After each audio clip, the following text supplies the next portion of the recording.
주님이 우리를 다스리신 줄로 믿습니다. 아멘. 오늘도 하나님의 선하신 다스리심, 그 은혜의 다스리심이 우리 모든 성도들에게 풍성히 임하시기를 주님의 이름으로 축복합니다. 아멘.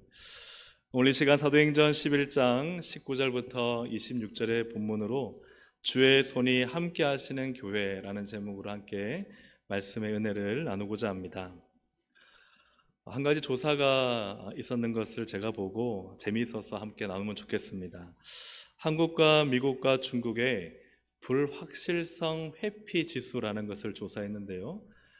이 불확실성 회피 지수가 뭐냐 하면 변화를 싫어하고 불확실성을 피하고 싶은 경향을 말합니다.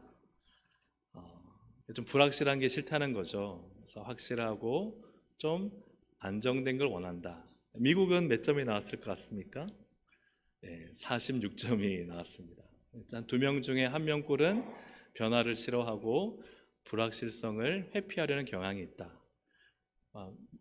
바로 넘기면 안 됩니다. 네. 중국은 몇 점이 나왔을 것 같습니까? 중국은 아마 속으로 한번 상상해 30점. 그러니까 의외로 낮죠. 그래서 3명 중에 1명 꼴 정도가 변화를 좀 싫어하고, 그러니까 한 3명 중에 2명은 변화, 그러니까 중국이 사실은 이 변화나 혹은 불확실한 것을 맞닥뜨리는 것을 회피하지 않는다는 거예요. 자, 이번에는 정말 제가 말하면 넘겨야 됩니다. 한국은 몇 점이 나왔을 것 같습니까? 예? 여러분 놀라지 마십시오. 한국은 80점이 나왔어요. 네. 이거는 한 20년간의 데이터를 가지고 분석하고 연구한 결과입니다. 그러니까 한국이 저 5명 중에 4명은 불확실한 걸 싫어하고 변화를 좀 어려워한다는 거예요. 그래서 안정된 것을 원하고 좀 예측된 것을 하고 싶어하는 경향이 있다는 거죠. 이 중에서 우리 5분 중에 4분은 안정형이고, 그 중에 1명 정도는 뭔가 좀 변화나 불확실한 것에 도전한다. 그렇게 볼 수가 있겠죠. 근데 이거 하나만 하면은 목사님 좀 조사가 너무 이상한 것 같아요 라고 생각할 수 있어서 한 가지 더 준비했습니다. 삼성사회정신건강연구소에서 남녀 199명을 심층 면담했는데 폐쇄형, 개방형, 기타가 있는데 폐쇄형이, 즉 한국인의 몇 퍼센트가 폐쇄형이냐? 74%가 폐쇄형입니다.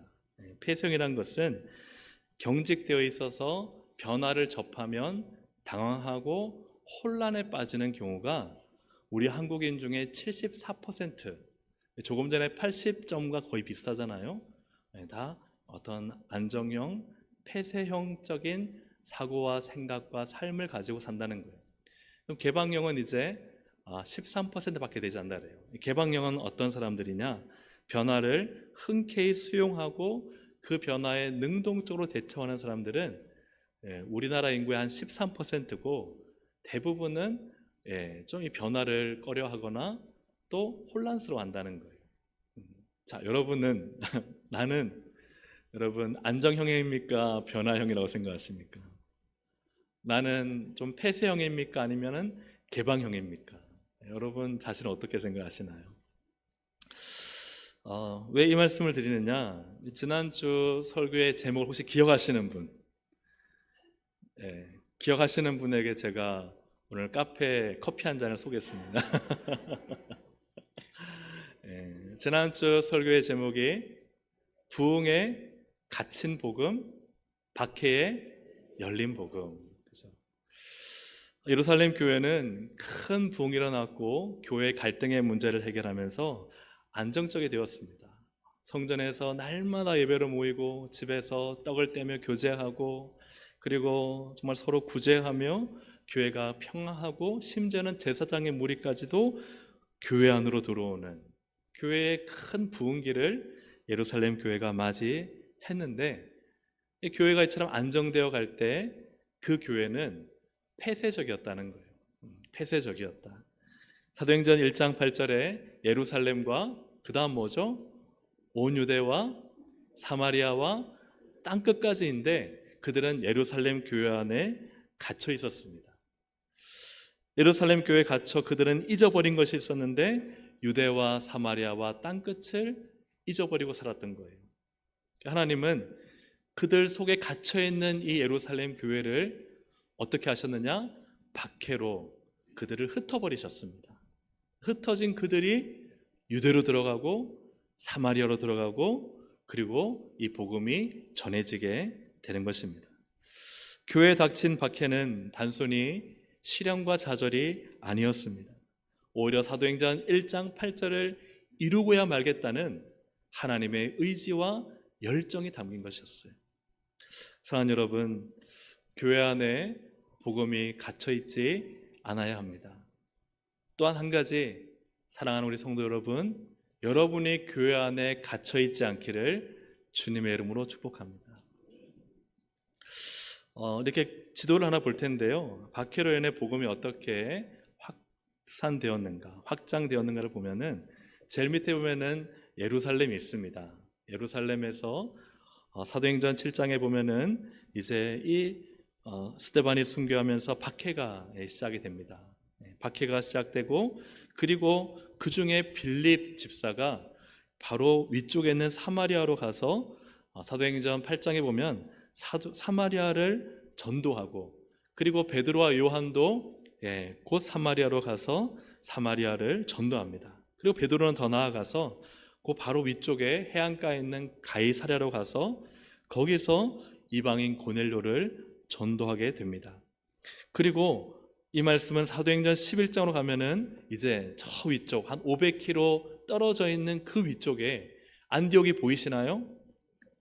안디옥까지 복음이 들어가게 되는데 그때 이 안디옥에 복음을 전하는 것이 오늘 본문의 내용이고 그리고 그 외에 있는 다소의 사울, 즉 바울이 살고 있었는데 바나바가 이 다소에 있는 사울을 데려다가 함께 안디옥 교회에서 이제 이 교회를 세우고 복음 사역을 하게 됩니다.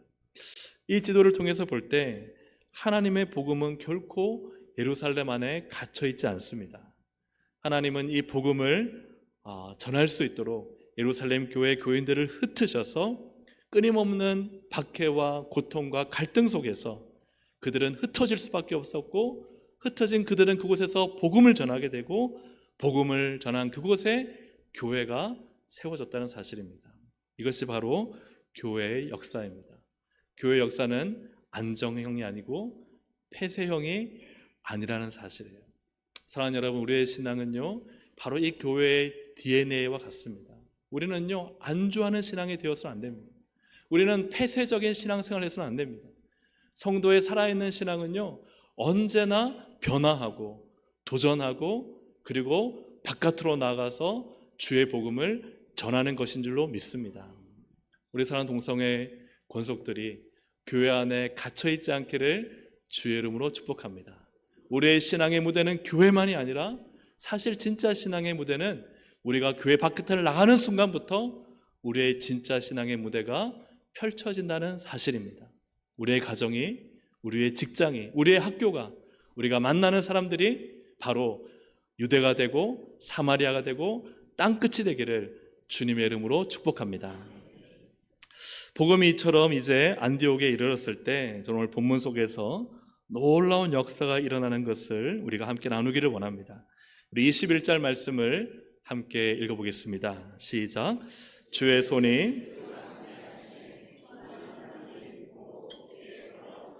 아멘. 주의 손이 그들과 함께 하실 때 많은 사람들이 죽게 돌아온 역사가 일어나게 됩니다. 이 말씀을 통해서 볼 때 교회는 결코 사람의 손에 의해 세워지는 것일까요? 아닐까요? 아니라는 거예요. 주께서 주의 손으로 일하실 때 사람들이 믿게 되고 주님께 돌아오게 되고 교회가 세워지는 것입니다. 교회는 전적인 주님의 손에 의해 일어나는 것인데 그런데 이러한 놀라운 일이 어떻게 일어나게 되었는가? 오늘 그들에 대해서 우리는 조금 집중해서 보기를 원합니다. 오늘 사랑하는 동성의 모든 권속들이 오늘 여기에 나오는 그들, 이 몇 사람으로 살아가시기를 주님의 이름으로 축복합니다. 주님은 누구를 기뻐하시고 주의 손으로 함께 일하실까? 첫 번째는 주님의 의도가 중요하다 하는 것이죠. 주님의 의도. 하나님의 구원 계획은 처음부터 인류 전체를 향한 것이었습니다. 창세기 12장에 보면은 하나님은 누구를 부르시죠? 아브라함을 부르십니다. 아브라함을 부르시는 것은요, 사실은 모든 민족을 부르시는 것입니다. 우리 창세기 12장 3절을 함께 읽어보겠습니다. 시작. 땅의 모든 족속이 너로 말미암아 복을 얻을 것이라 하신지라. 아멘. 하나님은 아브라함 한 사람, 아브라함의 후손을 통한 이스라엘만 복주기 위한 것이 아니라 아브라함을 부르셔서 모든 민족이 복을 얻도록. 하나님은 어디까지 보고 계신 거예요? 모든 민족을 보고 계신 거예요. 모든 족속을 보고 계신 거예요. 온 세계의 모든 사람이 복을 받도록 하는 것이 하나님의 뜻이었습니다. 누구를 통해서? 아브라함을 통해서. 이사야 선지자는 이러한 하나님의 모든 민족을 품은 마음을 정확히 듣고 이렇게 기록했습니다. 이사야 49장 6절 함께 읽습니다. 그가 이르시되 내가 나의 종이 되어 야곱의 지파들을 일으키며 이스라엘 중에 보존된 자를 돌아오게 할 것은 매우 쉬운 일이라. 내가 또 너를 이방의 빛으로 삼아 나의 구원을 베풀어서 땅 끝까지 이르게 하리라. 아멘. 이 야곱의 지파들 12지파를 일으키는 것은 쉬운 일이라는 거예요. 그러나 하나님은요, 목적이 이 야곱의 12지파 이스라엘만 일으켜서 복을 주고 끝내시는 것이 아니라 하나님은 너를, 이 이스라엘을 이방의 빛으로 삼아 나의 구원을 베풀어 땅끝 모든 민족이 이 주님의 빛으로, 생명으로, 복으로 나오기를 원하셨다는 사실입니다. 여러분 믿으십니까? 아멘. 이것이 구약에 나타난 하나님의 계획이에요. 하나님은 이미 아브라함으로부터 이 이스라엘을 통해 모든 민족이 주님께 돌아오기를 원하셨다는 사실입니다. 예수님도 이 땅에 오셔서 이것을 분명히 아시죠. 제 아들이 묻습니다. 세상 끝날에 어떤 일이 일어나겠습니까? 그러자 예수님은요, 주저없이 말씀하십니다. 마태복음 24장 14절 함께 읽어보겠습니다. 이 천국 복음이 모든 민족에게 증언되기 위하여 온 세상에 전파되리니 그제야 끝이 오리라. 아멘. 천국 복음은요, 모든 민족을 향하고 있습니다. 모든 민족, 모든 족속, 이방을 포함한 모든 사람들에게 이 복음이 증거되어야 한다. 그때 주님이 오시겠다 말씀하고 있습니다. 하나님은 유대인들을 제사장 나라로 삼으신 것입니다. 무슨 나라요? 제사장 나라. 제사장의 역할은 무엇입니까? 하나님과 죄인된 인간 사이를 이어주는 다리의 역할을 하는 것입니다. 가교 역할을 하는 거예요. 모든 민족을 하나님과 연결시켜주는 그 나라, 바로 제사장 나라고, 그 역할을 하나님이 이스라엘에게 주셨습니다. 그래서 이스라엘은요, 모든 민족을 하나님과 연결해 주는 거예요. 왜 하나님이 이스라엘에게 복을 주십니까? 왜 평안을 주시고 형통을 주십니까? 그것을 보고요, 야, 정말 하나님이 참신이시구나. 하나님이 정말 살아계시는구나. 우리도 우리가 믿는 모든 우상을 다 버리고 하나님을 믿어야 되겠구나. 그것을 위해서 하나님께서 이스라엘에게 복을 주시고 하나님께서 형통을 주시고 영광스럽게 일으켜 세우시는 거예요. 하나님은 그것을 보고 모든 민족이 하나님께 와 하나님을 알고 하나님을 예배하기를 원하셨다는 거예요. 그러므로 하나님의 의도는 유대인만의 하나님이 아니라, 이스라엘만의 하나님이 아니라 이스라엘 유대인들을 통해서 모든 민족이 누구에게로? 하나님께로 오기를 원하신 줄로 믿습니다. 이것이 하나님의 의도고 계획이라는 거예요. 그러나 유대인들은 이러한 하나님의 의도를 왜곡했습니다. 자신들만이 하나님께 선택받은 민족이라고 그들은 선민 사상에 심취했습니다. 배타적인 우월감을 가지고 이방인들과 벽을 만들었습니다. 하나님은 오직 유대인만을 위하시고 우리를 괴롭히고 쳐들어와서 전쟁으로 우리를 갈취하고 죽이는 이방인들은 심판받아 마땅한 사람들이라고, 그들은 하나님의 심판의 백성이라고 선을 그어버렸습니다. 그들은 모든 민족을 향하시는 주님의 의도를 왜곡하고 하나님께서 주신 제사장 나라의 사명을 망각해버렸습니다. 그들은 이방인들과 교제하지 않았습니다. 이방인들과 상종하지도 않았습니다. 그들을 부정하게 여겨 가까이 하지도 않았습니다. 성전의 벽을 높이 세우고 이방인들은 멀리서 구경하고 부러워만 하게 만들었습니다. 하나님께로 오는 길을 유대인들이 막아버렸어요. 그래서 예수님을 믿는 유대인들은 예수님을 믿고 나서도 그들은 어떤 경향을 보이는가? 오늘 우리가 읽은 19절에 참 그 당시의 유대인들의 안타까움, 이 유대인들은 크리스찬 유대인들이죠. 믿는 유대인들의 안타까움을 19절이 보여주고 있습니다. 우리 19절을 함께 읽어보겠습니다. 시작. 그때에 스데반의 일로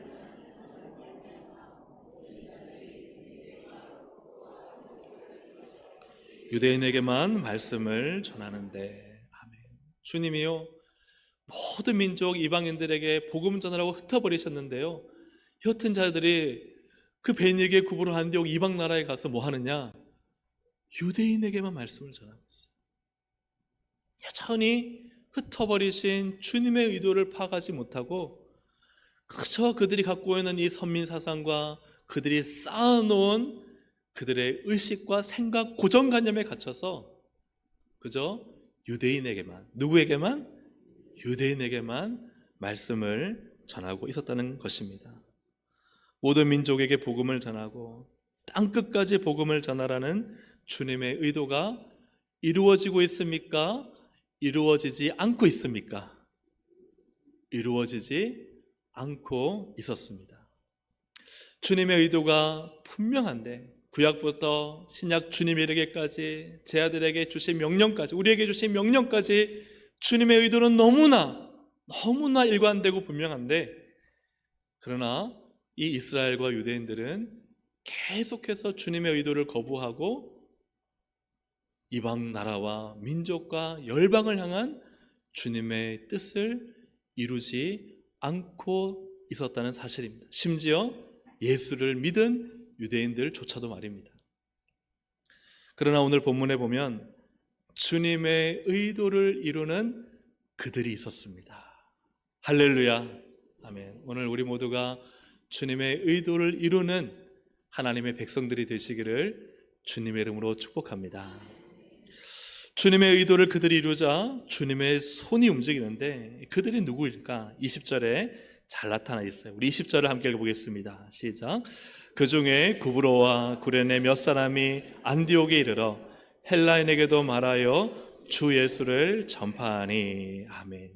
그 중에 구브로와 구레네 몇 사람이라는 것은 구브로와 구레네 이 이방 헬라 나라 출신의 유대인 몇 사람들입니다.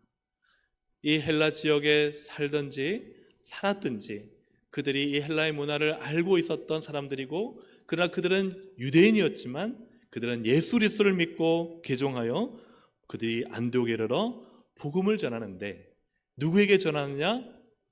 헬라인, 즉 이방인들에게도 말하여서 주 예수를 전파했다 하는 것입니다. 할렐루야, 아멘. 그래서 우리가 21절에 보니까 이렇게 기록되어 있습니다. 이들이 전파하니 21절 주의 손이 그들과 함께 하심에 수많은 사람들이 믿고 주께 돌아오더라. 아멘. 단지 몇 사람이 헬라인 이방인들에게 복음을 전파할 때 주님의 손이 하늘에서 내려와 그들과 함께 하셔서 이 엄청난 부흥의 역사가 일어났다는 사실입니다. 이 단 몇 사람이 복음을 전할 때 땅과 하늘에 어떤 일이 일어났겠습니까? 복음을 전하는 그날 이 안디옥의 길거리는 낯설고도 복잡한 이방의 언어와 문화와 종교로 뒤섞여 있었을 것입니다. 흩어진 몇몇 유대인들이 두려움과 설렘을 안고 처음으로 어렵게 헬라인들에게 입을 열었을 것입니다. 예수, 그분이 우리의 메시아시며 모든 사람의 주님이십니다. 이 유대인들은 헬라인들에게 복음을 전하는 것이 조심스러웠지만 그들의 마음에는 성령의 관건적인 불타는 마음이 있었습니다. 그동안 복음은 유대인의 울타리 안에 머물러 있었으나 이제 이 몇 사람으로 인해 경계를 넘어 이방인에게로 흘러가기 시작했습니다. 그 순간 하늘이 심하게 떨렸습니다.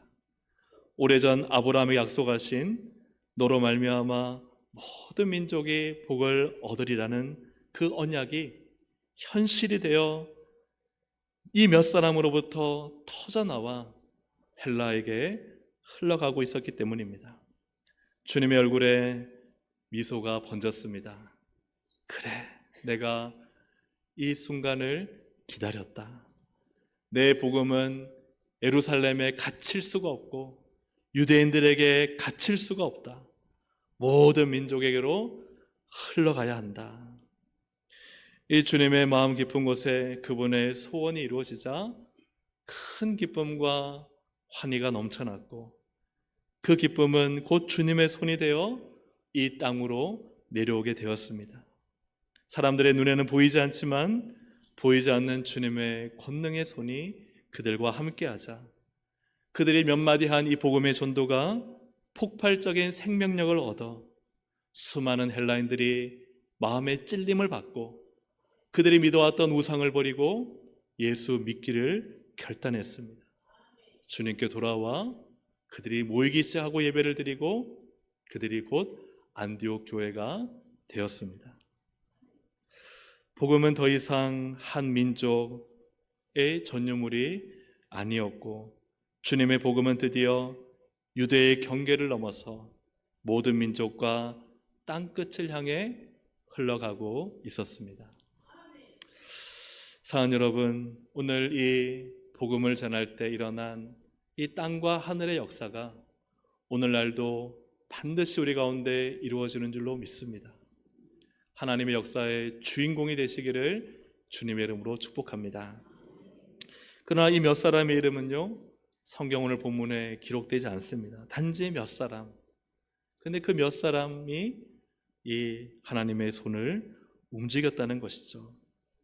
이 몇 사람이 모든 민족을 품은 주님의 의도를 이룰 뿐만 아니라 이 몇 사람으로 인해 모든 민족을 복음하는 이 복음의 전초기지, 선교의 전초기지인 안디옥 교회가 세워지고 이 몇 사람을 통해서 이 사마리아를 넘어서 이제 복음이 이제 소아시아와 유럽과 또 우리가 아는 것처럼 이 유럽에 있던 복음이 이제는 아메리카와 인도와 중국과 한국과 일본과 심지어는 이제는 다시 중앙아시아를 통해 예루살렘으로 흘러가게 되는 이 모든 선교 역사를 이루는 시발점이 되었다는 사실입니다.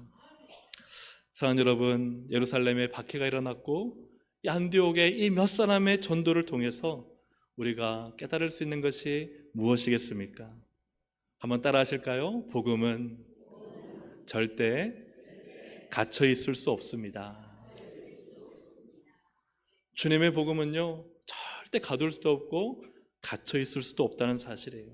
예루살렘 교회 안에, 큰 부흥 안에 그냥 복음이 갇혀 있느냐? 아닙니다. 그 복음을 온 유대와 사마리아로 흩으시고 그러면 사마리아까지 가서 끝나느냐? 그렇지 않습니다.